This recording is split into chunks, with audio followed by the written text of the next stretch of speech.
È un velivolo, come potete vedere, dalla linea molto filante ma molto scaraziata, è molto rustico, robusto, non provvisto, come dicevo, di pressurizzazione e che ha...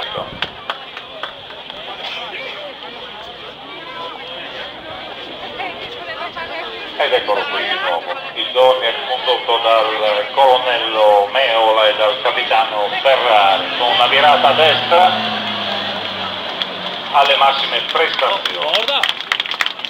No Michele! A salvo estremamente aggressiva dalla quale